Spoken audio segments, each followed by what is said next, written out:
Bienvenidos amantes del subsuelo, bienvenidos a Charlando de Minas, el podcast en español para aprender e invertir en el mundo de los recursos naturales.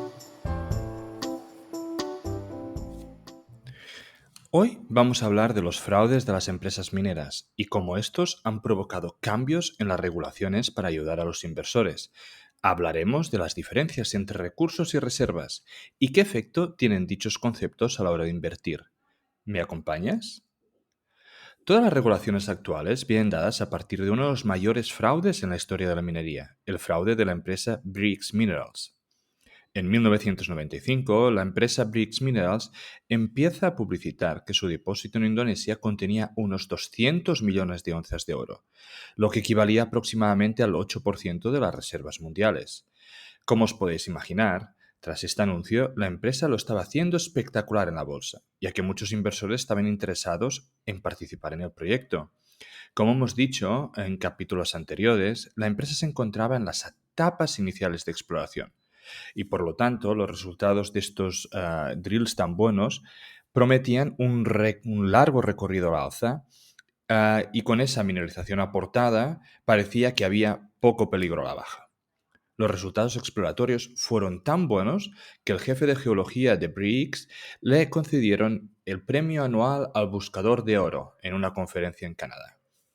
Evidentemente, con una mineralización así, no solo llama la atención de inversores, sino que también otras empresas del sector intentan comprar y explorar terrenos adyacentes en la búsqueda de depósitos parecidos con grados similares.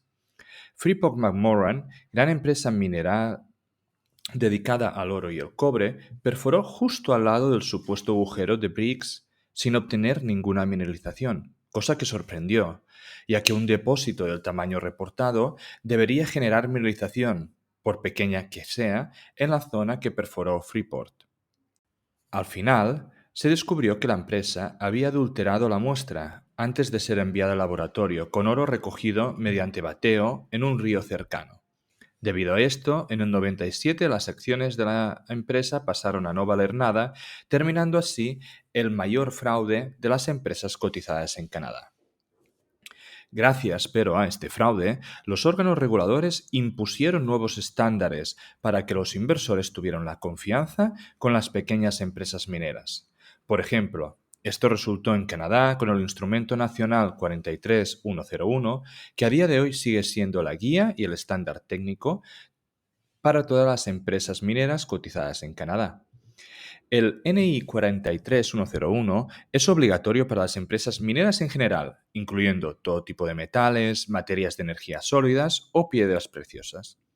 Dicho informe incluye las conclusiones de las exploraciones minerales, incluyendo metal, grado y cantidad de los depósitos, así como la persona cualificada para las comunicaciones con los órganos competentes. Estos informes son los que se basará la empresa para poder analizar la viabilidad económica del proyecto.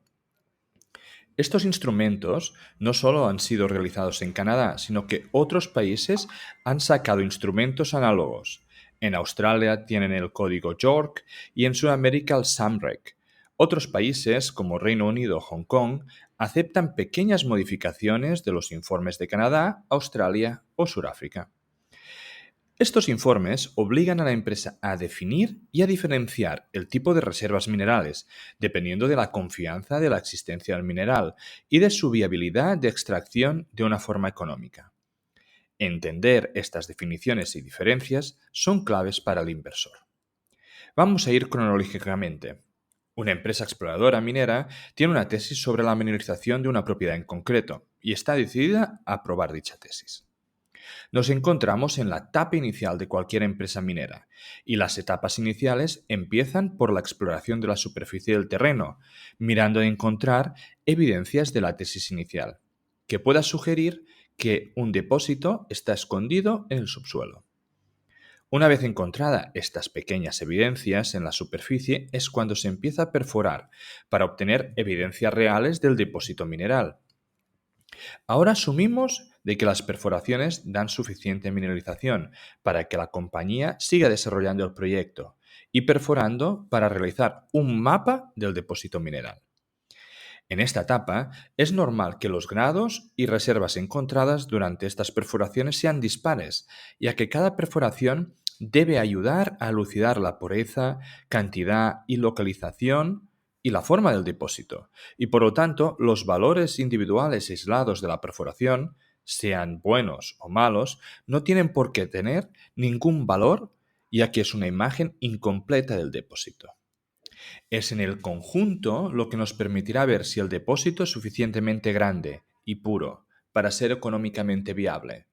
Cuantas más perforaciones se realicen de forma sistemática, más confianza tendremos en el depósito. Una vez realizadas suficientes perforaciones, la compañía tiene más certeza del grado y del tamaño del depósito, y es cuando pasaremos a las etapas de evaluación, previabilidad y viabilidad.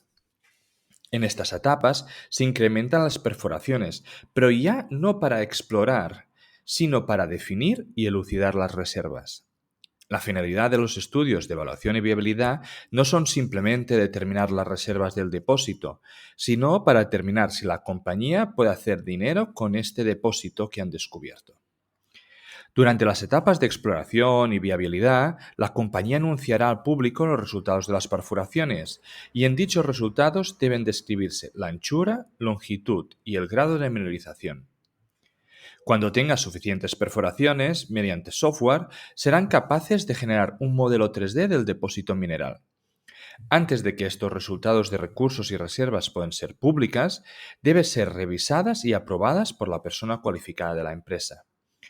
Una persona cualificada, según está definido en el Instrumento Nacional 43101, debe ser una persona con grado universitario de ingeniería o geólogo, miembro del colegio profesional correspondiente y con un mínimo de 5 años de experiencia en la estimación de recursos minerales. La persona cualificada, como en otro tipo de compañías como las farmacéuticas, es la responsable de comunicar con el órgano regulador y a la vez la persona que debe asegurar y revisar que el trabajo se realiza bajo los estándares adecuados. Como hemos dicho, cuanto a más perforaciones, más nivel de confianza sobre el tamaño y la pureza del depósito. En el Instrumento Nacional 43101 se definen hasta 5 niveles de confianza del depósito, que son recursos inferridos, recursos indicados, recursos medidos, reservas probables y reservas probadas. Por lo tanto, hay dos grandes niveles de recursos y reservas y dentro de estos diferentes niveles de confianza. Los recursos de un depósito son material que su viabilidad económica no ha sido probada. Por lo tanto, puede ser depósitos minerales que existen en el terreno, pero que no son minables. Mientras que las reservas son materiales que su viabilidad económica sí que ha sido probada. Los niveles de confianza dentro de un depósito catalogado como recurso son inferridos, indicados y medidos.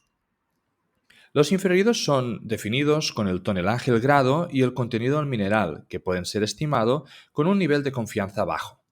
Son depósitos que, debido a unas perforaciones demasiado alejadas de unas de las otras, no se tiene suficiente información para demostrar que hay una continuidad real del depósito en toda la zona. Un recurso indicado es definido por el tonelaje, densidad, forma, características físicas, grado y contenido del metal, que puede ser estimado con una mayor confianza debido a un mayor número de resultados de perforación. Debido a una mayor cantidad de información, permite tener una idea de que hay zonas con mineralización continuada, aunque no puede confirmarse completamente.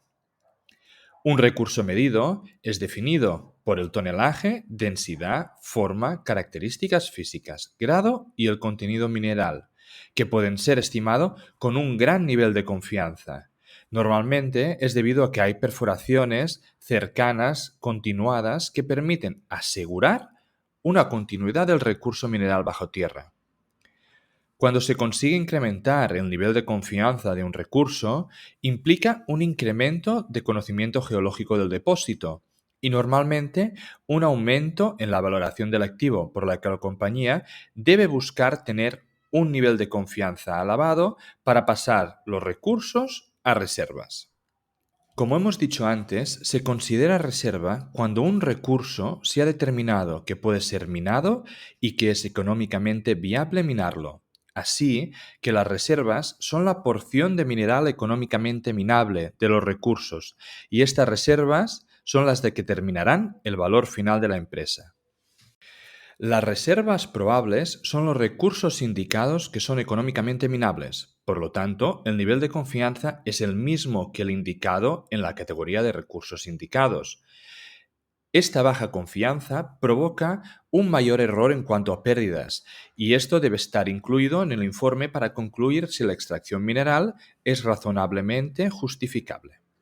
Las reservas probadas son las partes de recursos medidas económicamente minables y, por lo tanto, un nivel de confianza similar a los recursos medidos.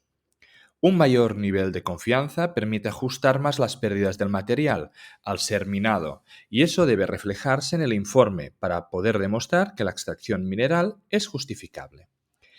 Para determinar qué cantidad de recursos pueden pasar a reservas, se realizan mediante los estudios de previabilidad y viabilidad. Estos estudios tienen en cuenta muchos factores e incluyen los siguientes apartados: emplazamiento, donde se describen los mapas y los informes del terreno; geología y la mina, donde se incluyen la geología, los recursos y las reservas minerales y la planificación de la mina; la planta e infraestructura, que deben incluir el equipo necesario, los balances de energía, de materia y calor; la política ambiental, donde se detallan los riesgos y las acciones de prevención y control sobre el impacto de la mina en el medio ambiente; y además un apartado de implementación, que incluye básicamente toda la planificación del proyecto. Finalmente, hay dos apartados económicos que son el coste total del proyecto y los costos estimados de operación. Estos dos apartados deben incluir los costes tanto del montaje como el coste de hacerla funcionar, permitiendo en el conjunto determinar si el proyecto minero es viable económicamente. Es importante que, debido al nivel de confianza, solo los recursos catalogados como reservas deberán ser incluidos en dichos estudios. Debido a esto, todos estos apartados son estimaciones de mayor o menor confianza. Es probable que un inversor no pueda, ni deba, calcular cómo de probable es que todas las estimaciones se cumplan, y en la mayoría de los casos las desviaciones de uno y otro apartado lleguen más o menos a contrarrestarse. Aunque haya diferentes informes y pasos que permitan proteger al inversor, eso no quiere decir que todo tenga que salir bien. Vamos a poner el ejemplo de Pegasus Gold, que en 1997 tuvo que cerrar la mina debido a esas desviaciones de las que hablábamos, que cayeron todas en un mismo lado. Teniendo en cuenta el plan de viabilidad, la planta solo pudo operar a un 84% de la capacidad. La recuperación del oro fue un 10% menor de lo esperado. La producción de la trituradora fue casi un 30% menor. El coste de la electricidad y de los operarios fue un 20% superior y el grado del oro encontrado fue un 10% menor de lo esperado. Todo esto teniendo en cuenta que el estudio tan solo esperaba aproximadamente 1 gramo de oro por tonelada. Fue lo que al final, junto con todo esto, determinó la inviabilidad de la mina. Aun teniendo en cuenta todas las desviaciones, la parte más crítica es el grado, la pureza del metal. Los proyectos de bajo grado son mucho más sensibles a las adversidades. Cuando mayor es el grado, siendo los otros parámetros parecidos, más seguro es la inversión. En este capítulo hemos repasado uno de los casos más llamativos de fraude reciente en la industria minera y cómo esto ha provocado toda una regulación para proteger al inversor.